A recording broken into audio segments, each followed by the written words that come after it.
নমস্কার বন্ধুরা, শুভ নববর্ষ সবাইকে। তো আজকে আমি কিছু বার্ড ফটোগ্রাফি করতে বার হয়েছি।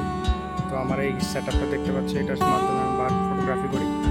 তো আমাদের গ্রাম এলাকায় যেসব থাকে পাখিগুলা, তার ছবি তোলার চেষ্টা করবো, ভিডিও করার চেষ্টা করবো। তো বন্ধুরা যদি ভালো থাকে তো অবশ্যই কমেন্ট করে জানাবেন।